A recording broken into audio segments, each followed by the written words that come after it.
राधे, जय श्री कृष्णा। वैशाख मास चल रहा है। वैशाख मास में स्नान दान करने के साथ साथ आपको कथा भी अवश्य सुननी चाहिए। इससे आप पर भगवान विष्णु की कृपा सदा बनी रहेगी। तो चलिए जानते हैं, और हमारी कथाओं को सुनने के लिए आपका बहुत बहुत धन्यवाद। तो चलिए आज इस वीडियो में सुनते हैं वैशाख मास का 18वां अध्याय। तो चलिए सुनते हैं। व्याध बोले, हे मुने, मैं बड़ा पापी और दुष्ट बुद्धि हूँ। आपने मेरे ऊपर बड़ी दया की। साधु महात्मा स्वाभाविक दयालु होते हैं। कहाँ मैं अकुलीन व्याध और कहाँ मेरी ऐसी बुद्धि। यह सब केवल आपकी कृपा का ही कारण है। हे साधो, मैं आपका शिष्य हूँ, आपका कृपा पात्र हूँ, आप द्वारा अनुग्रह के योग्य पुत्र हूँ। हे दयानिधे, मेरे ऊपर ऐसो दया कीजिए जिससे फिर मेरी बुद्धि दुष्ट होकर अनर्थ कार्य करने में प्रवृत्त न हो, सत्संग के पश्चात फिर दुख न भोगना पड़े। इससे हे प्रभु, मुझे ऐसे पाप नाशक मंत्रों का उपदेश दीजिए जिससे मुमुक्षु सुजन इस संसार सागर से सहज ही पार लग जाते हैं। क्योंकि साधु महात्मा समदृष्टा और प्राणी मात्र पर दया करते हैं।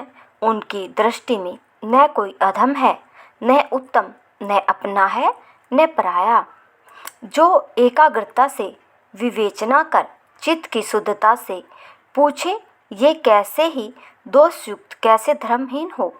परंतु जब वे अपने दिए दुष्कर्मों का पश्चाताप करके गुरु से पूछते हैं, तभी वे संसार बंधन से छुड़ाने वाले ज्ञान का उपदेश करते हैं। जैसे गंगा स्वभाव से ही मनुष्य के पापों को दूर करती है, ऐसे ही दुर्बुद्धियों के उद्धार करने वाला स्वभाव महात्माओं का होता है। हे भक्त वत्सल, हे दयालो, आपकी संगति से सुशासा, नम्रता और चित्त की शुद्धि द्वारा मैं शुद्ध हो गया हूँ। मुझे उपदेश करिए। व्याध की ऐसी बातें सुन बड़े विस्मय से मुनि ने कहा, धन्य है, धन्य है। हे व्याध कहते हुए धर्मोपदेश करने लगे।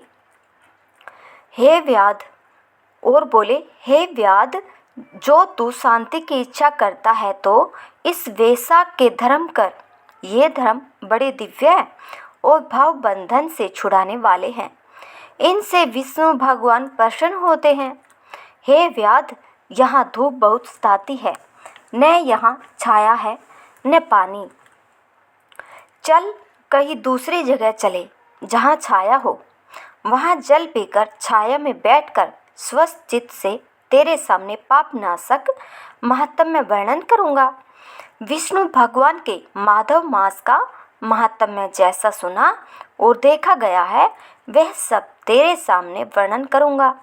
मुनि की यह बात सुन व्याध हाथ जोड़कर कहने लगा, यहाँ से थोड़ी सी दूरी पर एक निर्मल सरोवर है। उसके किनारे पर केत के बहुत पेड़ हैं जो फलों के बोझ से कुछ नीचे झुक रहे हैं। वहाँ चलिए, निश्चय ही वहाँ चित्त प्रसन्न हो जाएगा। व्याध की यह बात सुन मुनि उनके साथ चले। थोड़ी दूर चल कर देखते हैं कि एक निर्मल सरोवर है। वहाँ बगुला, राजहंस और चकवी शोभा दे रहे हैं। हंस, सारस और क्रोंच चारों फिर रहे हैं। बांस, वंग और बेंत करके शोभित है। भरमर गुंजार कर रहे हैं। मगर, कछुआ, मीन आदि जल जीवों से परम मनोहर है। कुमोदनी, उत्पल, कहार, पुंडरिक, शतपत्र, कोकनद आदि अनेक प्रकार के फल शोभा दे रहे हैं। पक्षियों के कलरव से कान बड़े शब्द सुनाई नहीं देते। नेत्रों को बड़ा आनंद होता है। किनारे पर बांस के वृक्ष चारों ओर अपूर्व शोभा पा रहे हैं। बड़, कंजा, कदम्ब, इमली, नीम, पाकर, पिरियाल, चंपा, वकुल, पुत्रांग, तुम्बर, केत आंवला और जामुन आदि चारों ओर सुशोभित हो रहे हैं। वन के हाथी, हिरन, सूकर और भैंस किलोल कर रहे हैं। सशक से ही रोंज, गेंडा, कस्तूरिया, मरग, व्याघ, सिंह, भेड़िया, गवा, खच्चर, शरम, सुर, गाय आदि अनेक पशु विचर रहे हैं। बंदर, लंगूर आदि छलांग मारने वाले जीव वृक्षों की शाखा शाखा पर छलांग मार रहे हैं। बिल्ली, रीछ और रूर फिर रहे हैं। झिल्ली झंकारती है, बाज शब्द करते हैं। प्रचंड पवन के वेग से वृक्ष झुक रहे हैं। ऐसा दिव्य सरोवर व्याध ने मुनि को दिखलाया। तर्षा पीड़ित मुनि ने उस सरोवर को देखा और दोपहर को उस रमणीक सरोवर में स्नान किया। फिर वस्त्र धारण कर मध्याह्न तय करके देव पूजन से निश्चिंत हो फल खाए। केथ के फल बड़े मीठे और समनाशक थे। इनको व्याध लाया था। तब शंख मुनि सुखपूर्वक बैठ व्याध से पूछने लगे, हे धर्म श्रवण तत्पर व्याध, तुम कौन से धर्म को सुनने की इच्छा करते हो? धर्म बहुत है और उनके करने की विधि भी अलग अलग है। इनमें से वे शाखोक्त धर्म थोड़ा है और बहुत लाभदायक है। ये सब मनुष्य को इस लोक और परलोक दोनों जगह देने वाले हैं। तेरे मन में जो पूछने की इच्छा होए सोई पूछ। तब तो मुनि की बात सुन हाथ जोड़ कहता है हुआ। व्याध बोला, हे महाराज, मुझे कौन सा कर्म करने से तमोगुणमयी यह व्याध योनि मिली? किस कर्म से मेरी ऐसी बुद्धि हो गई और महात्मा की संगति हुई? हे प्रभु, यदि आपकी मेरे ऊपर कृपा है तो यह सब वृत्तांत मुझसे कहिए। यह सुन मुनि हंसते हुए अपने मुख कमल से मेघ की सी वाणी द्वारा कहने लगे, हे व्याध, तू साकल नगर में पहले वेद पाठी ब्राह्मण था। तेरा नाम स्तंभ था और श्री वत्स गोत्र में तेरा जन्म हुआ था। एक वेश्या से तेरा प्रेम था। उसी की संगति के दोष से तू नित्य कर्मों का परित्याग कर शूद्र के समान घर आता था। इस प्रकार तुझ आचारहीन दुष्ट ने धर्म क्रिया त्याग दी। किंतु तेरी स्त्री ब्राह्मणी बड़ी रूपवती थी। वह वेश्या सहित तुझ नीच की सेवा किया करती थी। नित्य तुझ नीच की सेवा किया करती थी। तेरे प्रियतमा तुम दोनों के चरण धोती थी। तुम दोनों पलंग पर सोते, वह नीचे सोती और तुम दोनों का आज्ञा में लगी रहती। वेश्या के निषेध करने पर भी वह पतिव्रता अपने धर्म में लगी रही और वेश्या सहित स्वामी की सेवा करते करते तथा दुख भोगते भोगते वह बहुत समय बीत गया। एक दिन उसके स्वामी ने भैंस का दूध और मूली खाई तथा शूद्रों के भक्षण करने की वस्तु निष्पाव और तिल खाए। इस अपथ्य भोजन से उसे दस्त और वमन होने लगी और दारुण भगंदर रोग हो गया। इस रोग से रात दिन उसे घोर वेदना होने लगी। जब तक घर में धनी विद्यमानता वत वह वेश्या रही, आई और फिर सब धन को लेकर घर छोड़कर चली गई। जब वह अन्य के पास चली गई तब उसे घोर घृणा उत्पन्न हुई और अत्यंत दुखी हो दीन वाणी से व्याकुल चित्त रोता हुआ ब्राह्मणी से कहने लगा, हे देवी, मैं बहुत निष्ठुर और वेश्यासक्त हूँ, तू मेरी रक्षा कर। हे सुंदरी, मुझ पापों से तेरा कुछ भी उपकार नहीं किया है। जो गीत प्राणों अपनी नम्र भार्या का मान नहीं करते, वे 15 जन्म पर्यंत नपुंसक होते हैं। हे महाभागे, रात दिन साधु महात्माओं से निंदित ही तेरी अवज्ञा करने से मैं पाप योनि में पड़ूंगा। मैं तेरे विनीत भाव पर भी क्रोध के मारे जलता हूँ। जब स्वामी ने ऐसा कहा तब वह हाथ जोड़कर बोली, हे कांत, तुम मेरे प्रति दीनता मत करो। लज्जा भी मत करो। मैंने आपके ऊपर कभी क्रोध नहीं किया। जिससे आप जलते बताते हो, मेरे पहले किए हुए पाप ही यहाँ आकर उदय हुए हैं।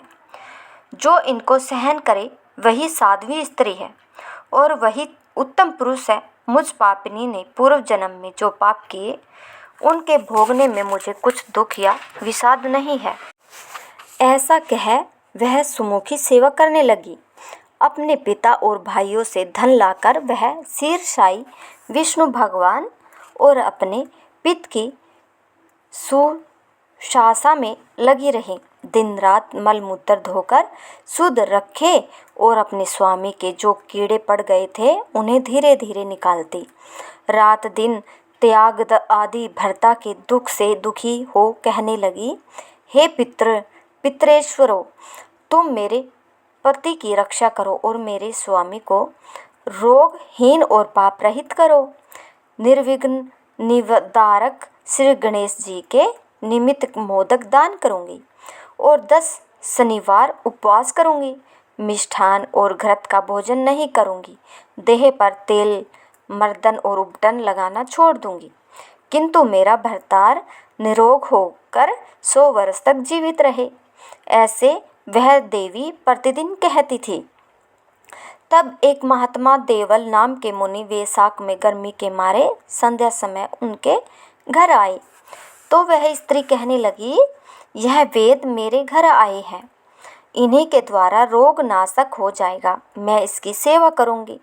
मुझे अब तक धर्म से विमुख जान वेदों ने ठग लिया।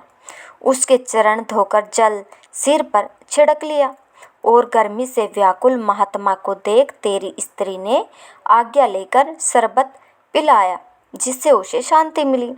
दिन निकलने पर वह मुनि जैसे आए वैसे ही चले गए। थोड़े दिन पीछे तुझे सुनपात हो गया। तब तेरी स्त्री तुझे त्रिकुटा पिलाने को लाई तो तूने उसकी उंगली काट ली। तभी तेरी दाती चिभ गई। उसकी कोमल उंगली का एक टुकड़ा तेरे मुख में गया और उसी अवस्था में तेरी मृत्यु हो गई। तू अपनी सुंदर शैया पर उसी वेश्या का ध्यान करता हुआ मर गया। तेरी रूपवती स्त्री यह देख अपना कंगन बेचकर बहुत सा ईंधन लाई। बड़ी चिता बनाकर बीच में पीत को रख, भुजा से भुजा मिला, पाँव से पाँव, मुख में मुख और हृदय में हृदय लगा, जंगा में जंगा करके आत्मा को सिन्वेषित कर अपने स्वामी के रोग पीड़ित देह का अग्नि संस्कार करती हुई इस प्रकार उस कल्याणी ने अपने को भी जलती अग्नि में जला दिया। वह शरीर त्याग पित्त का आलिंगन कर तत्काल विष्णु लोक को चली गई।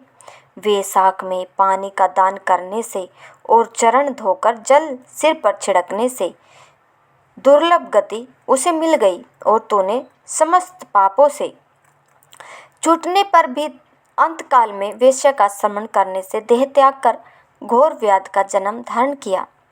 तुझे सदा हिंसा प्यारी है और चित्त को सदा उद्योग रहता है। तूने वैशाख में शरबत पान कराने की आज्ञा दी। इससे व्याध योनि पाकर भी तेरी ऐसी सुबुद्धि हुई है जिससे तूने संपूर्ण सुखों के हेतु धर्म पूछे और तूने मुनि के चरण धोने का पापनाशक जल अपने मस्तक के ऊपर छिड़का। इसी से तुझे सत्संगति प्राप्त हुई, जिससे धन संतान की वृद्धि होती है। इस प्रकार तूने पूर्व जन्म में जो जो कर्म किए वे सब बतलाए। तेरे ये पाप और पुरुषक्रम मैंने दिव्य दृष्टि से देखे हैं। अब जो कोई और गुप्त वार्ता पूछने की तुझे इच्छा हो वह तू पूछ। तेरा चित्त शुद्ध हो गया है। हे महात्मे, तेरा कल्याण हो। अगर आपको हमारी यह कथा पसंद आई हो तो हमारे चैनल को लाइक शेयर सब्सक्राइब जरूर करें। धन्यवाद।